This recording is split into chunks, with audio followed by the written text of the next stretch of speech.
ఇప్పుడే country delight యాప్ని download చేసుకోండి. Download the country delight app now.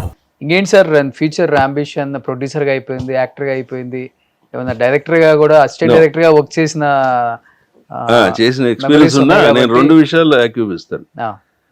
Direction is not joke, okay, hero is not joke. మిగతా అన్ని ఏదైనా చేయొచ్చు. డైరెక్షన్ అంటే ఎంటైర్ పిక్చర్ మీద కంట్రోల్ ఉండాలి, ఏది ఎట్లా వస్తుందనేది తెలియాలి. It's not joke. హీరో కూడా అంతే. ఓకే, ఆ రెండు ఆప్షన్స్ మాత్రం నేను ముట్టుకోను. కొంచెం కోపం అన్నీ ఎక్కువ మీకు. ఏ హీరోస్తో ఎప్పుడు ఏ విషయంలో గొడవలు రాలేదా? రాలేదు. అంత అంటే అగ్రెసివ్ కాదు నేను హీరోలతో. అంటే మన పర్సనల్ బిహేవియర్ బ్యాడ్ అయితే గొడవలు వస్తాయి, అలాంటిది లేదు, ఎప్పుడు చేయను నేను. ఆయన కామ్గా పక్క వెళ్ళిపోతాను ఇఫ్ నాట్ ఇంట్రెస్టెడ్. హుందాగా ఉంటారు అంతే, దూరంగా ఉంటాం. నచ్చలేదా సపరేట్ వెళ్ళిపోతాం. ఓకే, దాన్ని ఆర్గ్యూ చేసి గొడవలు పెట్టుకుని, ఇంకా గొడవలు పెట్టుకునే చోట్లు వేరు. అవి కూడా చూసారు? అవి కూడా అయిపోయింది, రాయలసీమ వాళ్ళం కదా. ఓకే, అది. ఇంకేంటి ఫ్యూచర్ అంటే అంబిషన్స్? ఇంకేముందండి, రిటైర్ అయిపోయాం.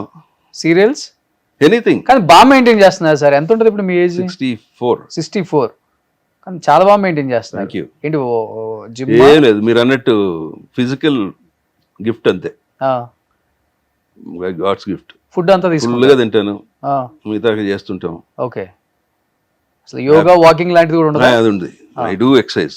నేను యాక్చువల్ టెన్నిస్ ప్లేయర్, నేను కాలేజ్ డేస్ లో. ఓకే, ఇప్పటికీ టెన్నిస్ ఆడతాను, వాకింగ్లు అవన్నీ మెయింటైన్ చేస్తాను. అంతకుమించి డైట్లు గీట్లు ఏం అక్కర్లేదు. Okay, I enjoy my food, I do all non sense. Non veg ఎక్కువ తింటారు? ఎక్కువ అని కాదు, మోడరేట్. నాన్ సెన్స్ అంటే మందా? అంతే. ఓకే, డైలీయా? నాట్ డైలీ, అకేషనల్ గా. ఓకే, ఒకప్పుడు ఉండేది డైలీ, తర్వాత మానేసాం. ఏంటి favourite brand? Mansion House? Anything. Anything.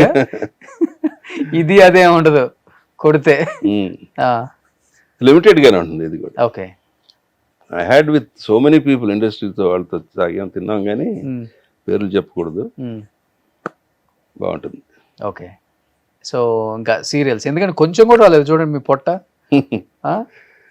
అది మేనమామూలు జీన్స్, వాళ్ళు ఇట్లాగే ఉండేవారు, టాల్ అండ్.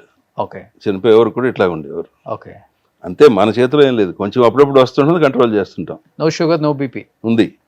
రెండు ఉన్నాయా? అన్నీ ఉన్నాయి. కొంచెం కూడా కనిపించట్లే ఇక్కడ. మా ఫాదర్ కి మదర్ కి బోత్ డయాబెటిక్. ఓకే, సో అది ఆటోమేటిక్ వచ్చేస్తుంది మనకి. ఐఎమ్ 30 years old డయాబెటిక్ నేను. ఓ 30s లోనే వచ్చింది మీకు? అయితే 36 లో వచ్చింది నాకు. మా ఫాదర్ చనిపోయిన ఎమ్మటే వచ్చింది. బీపీ అప్పుడే వచ్చింది. ఓన్ డ్రైవింగ్ చేస్తారా? యా, వాళ్ళకి. అది కూడా మంచి హ్యాబిట్ సార్ చెప్పాలంటే. ఇప్పటికీ నాకు డ్రైవర్ లేడు, నేనే. ఉందా పాత అంబాసిడర్ ఉంచుకున్నారా గుర్తుగా ఏమన్నా? అది లేదు, బెంజ్ అట్లాగే ఉంది.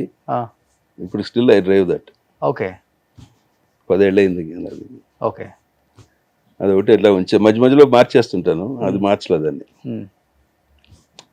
ఈ 250 220 కదా? ఇప్పుడు మీరు వచ్చేసరికి ఉందా అక్కడ? అవును. ఓకే, రోడ్డు గడ్డంగా పెట్టేశారు. సో ఎనీహౌ నిజంగా చాలా చాలా హ్యాపీగా ఉంది sir. Thank you very much. Years తర్వాత కూడా ఒక మనిషిలో కొంచెం కూడా కల్మషం లేకుండా, సో అంటే తీపి జ్ఞాపకాల కన్నా కూడా మీరు సాధించిన అచీవ్మెంట్స్ ఎక్కువ ఉన్నాయి. మీ ఫ్యామిలీ కానీ, కొంతమంది చెప్పుకుంటారు, కొంతమంది చెప్పుకోరు. మేము అదే అని చెప్పుకుంటారు, చిన్నది సాధించిన. బట్ మీ నాన్నగారు అన్ని సినిమాలు యాజ్ ఏ డిస్ట్రిబ్యూటర్గా నవభారత్ ఫిలిమ్స్ అని ఇప్పుడు ఈటీవీలలో ప్రతి సినిమా వచ్చినా కానీ, జెమినీలో వచ్చినా పాత వాటిలో నవభారత్ ఫిలిమ్స్ అనగానే సూపర్ డూపర్ హిట్ కాంబినేషనే గుర్తుంటది మాకు. అవే మాకు ప్రాబ్లం కూడా, ఇట్లా కనపడతాయి మీకు. అదే ఫ్లాప్ తెలియదు, అది ఎవరు చూడ్డం. భయంకరంగా పోతుందండి ఫ్లాప్ వస్తే. 10 లక్షలు అప్పట్లో అంటే పెద్ద అమౌంట్. 10 లక్షలు నెలకి తిరిగేసరికి ఇంకో 1 లక్ష చేరిపోద్ది దానికి వడ్డీ. ఎక్కడి నుంచి తెచ్చి పెడతాం, సొంతం ఉండదు కదా, ఏదో అక్కడి నుంచి ఇక్కడి నుంచి తెచ్చి పెడతామే కదా, అవి ఎక్కడికో వెళ్ళిపోతాయి. అదే ఆయన చెప్పింది, 10 సినిమాల్లో 1 సినిమా ఫ్లాప్ అయినా నువ్వు తట్టుకోలేవని. ఓకే, ఆయన ఎక్స్పీరియన్స్ మీద చెప్పాడు ఆయన, డివిఎస్ రాజు గారు. Okay, that is true. So ఇప్పుడున్న యంగ్ డైరెక్టర్స్కి, ప్రొడ్యూసర్స్కి, లేకపోతే హీరోస్కి టచ్లో ఉంటుంటారా? ఫోన్ నెంబర్స్లో అయినా కానీ? లేదు, మీది కూడా ఒక పోర్ట్ఫోలియో రెడీ చేపిద్దాం అయితే. నేను చేసిన ఎవరికి సినిమాలు. అదే ఎవరికి నేను ఒక రకంగా డిస్టర్బ్ చేయడం ఎందుకులేని ఉంటాను. ఓకే. ఎవరి దగ్గరికి వెళ్ళను కూడా. అది మన తప్పే, చెప్పుకోవడం గొప్ప అని కాదు, కానీ తప్పు ఇస్ తప్పు. కానీ ఇండస్ట్రీ అందరూ నవభారత్ బాలాజీ గారు తెలియని వాళ్ళు ఎవరూ లేరు. మోస్ట్ ఆఫ్ ద డైరెక్టర్స్ ఒకప్పుడు డైరెక్టర్ అంటే కోదండరావు రెడ్డి గారి దగ్గర, కోటి రామకృష్ణ గారి దగ్గర, రాఘవేంద్రరావు గారి దగ్గర అసిస్టెంట్లుగా చేసి డైరెక్టర్లు అయిన వాళ్ళకి ఇండస్ట్రీ గురించి తెలుసు. ఇప్పుడు ఏంటంటే డైరెక్టర్లు చాలా ఈజీగా వచ్చేస్తున్నారు. ఏదో ఒక కోర్స్ చేయటం, మంచి కథ తీసుకురావటం, ప్రొడ్యూసర్ని పట్టుకోవటం, సినిమా ఓకే చేయించుకోవటం, సినిమా తీసేయటం. వాళ్ళకి ఏంటంటే ఆ అప్రోచ్ అనేది అంత లేదు 80s 90s బ్యాచ్తో.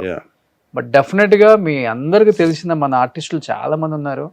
ఇప్పటికీ మనం ఫాదర్ రోల్స్కి లేకపోతే అన్న రోల్స్కి కూడా చెన్నై నుంచి, బాంబే నుంచి కూడా పిలిపించుకుంటున్నాం. మన వాళ్ళు కూడా బాలీవుడ్ స్టైల్లో ఉంటారు. కొంచెం మేకప్ వేస్తే, కొంచెం ఇండస్ట్రీ గుర్తించి ఇలాంటి వాళ్ళని పిలిస్తే మళ్ళీ ఈ తరం వాళ్ళకు కూడా వీళ్ళు చేసిన సినిమాలు అన్నీ గుర్తున్నాయి. కాబట్టి మీ అందరూ ఇలాంటి వాళ్ళని పిలిచి ఎంకరేజ్ చేసి సపోర్ట్ చేయాలని మనస్ఫూర్తిగా కోరుకుంటున్నాను నా సైడ్ నుంచి కూడా. And sir, thank you. డెఫినెట్గా మిమ్మల్ని మేము మంచి సినిమాల్లో చూడాలి. మంచి ఫాదర్ రోల్స్ చేస్తే మీరు చాలా బాగుంటారు సార్. హీరోస్కి కూడా, మన హీరోస్కి, ఎందుకంటే మన హీరోస్కి ఇప్పుడు కూడా హిందీ నాన్నలే వచ్చేసారు. మన తెలుగు నాన్నల్ని గుర్తించండి. నానెందుకో వెనకబడ్డాడని తనిఖీల పత్ని గారు చెప్తూ ఉంటే అందుకే. So thank you so much. Very much. మీకు, మీ ప్రేక్షకులందరికీ my thanks a lot. Thank you sir. Thank you so much. Grand success. మీకు 38 years వెనక్కి తీసుకెళ్ళిపోయారేమో ఒక్కసారిగా అందరినీ. కొన్ని ఇంటర్వ్యూలలో చాలా హుందాగా పక్కన పెడితే ఆహ్లాదకరంగా ఉంటాయి. ఓకే, అలా ఉంది ఈరోజు. మీరు కూడా ఓపెన్గా మాట్లాడే టైప్ కాబట్టి వినేవాళ్ళు కూడా చాలా హ్యాపీగా వింటారు. Thank you so much. Thank you very much.